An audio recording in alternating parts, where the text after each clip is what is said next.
There's a 9-digit number out there issued by the IRS that looks almost exactly like a social security number, but it's not. It's called an ITIN, and it's this really crucial and, yeah, pretty controversial part of the US tax system. This little number is a key to so much: tax compliance, financial access, and a really heated political debate that affects millions of people. Okay, so here's our roadmap for this explainer. We're going to start with the basics: what an ITN is and why it even exists. Then we'll walk through how you get one, check out its surprisingly broad uses, get into the personal calculations people have to make, and finally unpack the political storm that surrounds it. All right, let's kick things off with a fundamental problem. US tax law is pretty clear. If you earn wages here, you have to pay federal taxes. It doesn't matter what your immigration status is. But what if you're not eligible for a social security number? How do you do it? Yeah, that exact puzzle is what led the US government to come up with a solution way back in 1996. The whole goal was to bridge this critical gap, right?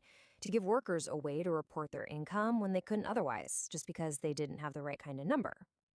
And that solution is the ITIN, the Individual Taxpayer Identification Number. It's a 9-digit number that, for all the world, looks just like a social security number. But here's the giveaway: it always starts with the number 9, and its one and only official purpose: to let people file their federal taxes. So, this is the most crucial point to get. This is not a work permit. It doesn't grant you immigration status, and it for sure doesn't make you eligible for Social Security benefits. The IRS is crystal clear on this. It's a tax processing number. That's it. Full stop. And this is far from some small niche program. Since it started, the IRS has handed out well over 7 million of these numbers. That scale just shows you how widespread and, honestly, how essential this tool has become for tax compliance all across the country. So, how does somebody actually get one of these? Well, the application process is super specific and you really have to have your documentation in order. It all kicks off with Form W-7. Now, a key thing here is that you can't just apply for the number on its own anymore. You have to attach a completed federal income tax return with the application. This basically proves you have a real reason to file taxes. After that, you've got to provide proof of who you are, and then you send the whole package off. And here it is, the actual Form W-7. It asks for the usual stuff: your name, address, that kind of thing. But critically, it asks why you need an ITN. And for most folks applying, the answer is pretty straightforward. They're filing a US tax return. Now, proving your identity. This is the most demanding part of the whole process. The IRS has a list of 13 specific documents they'll accept. The absolute easiest way is to use a foreign passport. That's the only one you can use all by itself. If you don't have that, you have to cobble together a combination of at least 2 other documents from this list. And listen, this is not an overnight thing.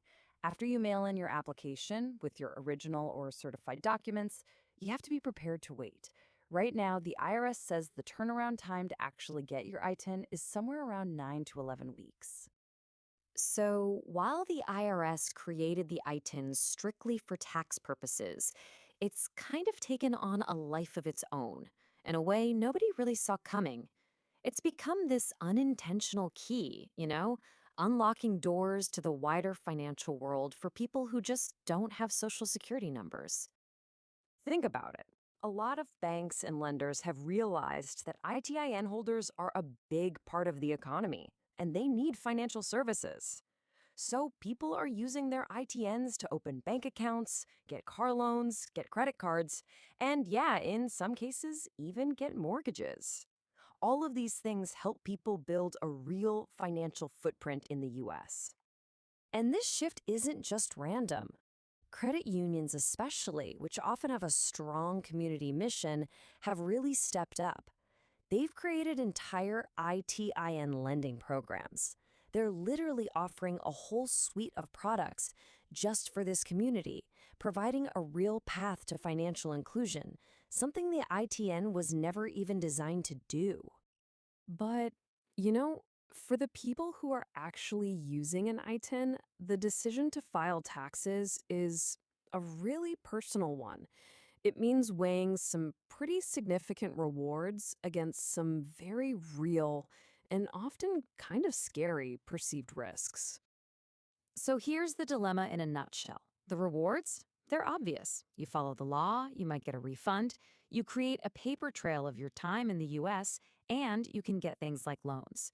But the risks feel just as big. Worries about privacy, the fear that your info could somehow get shared with immigration enforcement, and the very practical risk of mailing in your original passport or birth certificate. For a lot of folks, like this house painter named Ernesto, the rewards are worth it. He sees filing taxes as a strategic move, a way to create a positive record, to show he's contributing, and maybe build a case for himself down the road. And then you hear stories like Alicia's. For her, it wasn't even about getting a refund. Turns out, after she filed, she actually owed money. But she was determined to pay it. For her, it was about something bigger. It was about civic duty, about acting like a citizen and doing her part. Now, that fear about data sharing, it's not totally out of nowhere, but it's important to know the law. The IRS has really strong privacy rules under a part of the tax code called Section 6103. It basically forbids them from sharing taxpayer info. But, and this is a big but, there are exceptions, especially for non-tax criminal investigations ordered by a federal court. It's that gray area that really creates the anxiety. So, as you can probably imagine, any program that lives at the intersection of tax policy and immigration is going to be a lightning rod. The I-10 means very, very different things to different people, which makes it a subject of intense political debate.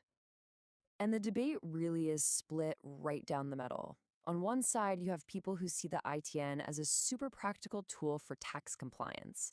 It lets the IRS do its job, which is to collect taxes from everyone who earns money here. On the other side, it's seen as a loophole that basically undermines immigration policy, with some groups raising concerns about national security and potential fraud. But through all that controversy, the IRS's position has been rock solid. For them, this is not about immigration, it's about tax administration. Their whole mission is to give all taxpayers a way to follow the law, and the ITIN is simply the tool they built to make that happen. Okay, let's wrap this up with the key takeaways. First, the ITN is a tax number, period, not a work permit. Second, it's absolutely essential for people without Social Security numbers to comply with tax law. Third, it has accidentally become this really important key to financial services. Fourth, getting one involves a deeply personal calculation of risks and rewards. And finally, yeah, it's still a political hot potato. So that leaves us with this one big question to chew on. The ITIN started out as a simple tool for the government to do its bookkeeping, but it's clearly grown into something so much more significant. It really makes you wonder, as our society and our economy keep changing, what role should a number like this play in defining a person's entire financial life?